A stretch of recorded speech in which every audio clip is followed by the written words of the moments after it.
જામકંડોળા તાલુકાના જસાપર ગામ ખાતે વૈભવ ક્રિકેટ ટુર્નામેન્ટ જયેશભાઈ રાદડિયાના સહયોગથી શ્રીફળ વધારી શુભારંભ કરાવતા આરડીસી બેંકના યુવા ક્રિકેટર લલિતભાઈ રાદડિયા બોલિંગ કરતા ધોરાજી પીઆઈ હેરમાં સાહેબ તેમજ બેટિંગ કરતા લલિતભાઈ રાદડિયાએ ચોકા છક્કા લગાવ્યા હતા। ટુર્નામેન્ટના પહેલા જ દિવસે પોલીસ પરિવાર દ્વારા ધમાકેદાર બેટિંગ કરવામાં આવી હતી। ટુર્નામેન્ટમાં ધોરાજી પોલીસ પરિવાર, જામકંડોળા પોલીસ પરિવાર અને રાજકોટ એલસીબી પોલીસ પરિવારની 3 ટીમોએ ભાગ લીધો હતો।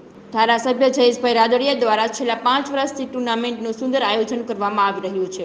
સૌરાષ્ટ્રની જુદી જુદી 65 ક્રિકેટ ટીમો આ ક્રિકેટ ગ્રાઉન્ડ ઉપર એમનું સુંદર પરફોર્મન્સ રજૂ કરશે।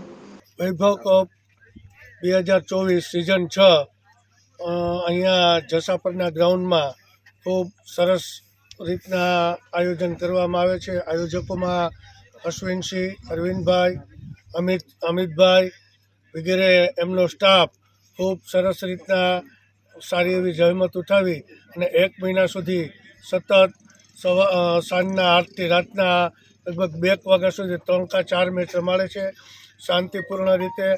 અને આપણા ગૌલોકવાસી વિઠ્ઠલભાઈ રાદડિયાના સ્મરણાર્થે બહુ સરસ ખૂબ સરસ આયોજન કરે છે।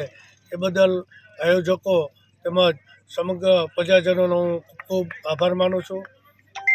આપણે સૌરાષ્ટ્રની 64 ટીમો રમે છે અને આજના મેચમાં જેતપુર સિટી, જેતપુર તાલુકા, ધોરાજી પોલીસ સ્ટેશન તેમજ જામકંડોળા પોલીસ લાઇનની ટીમ ખૂબ સરસ રીતના આયોજનમાં સહકાર આપે છે અને આ શરૂઆતના મેચ 2 એમના રમાડાય છે।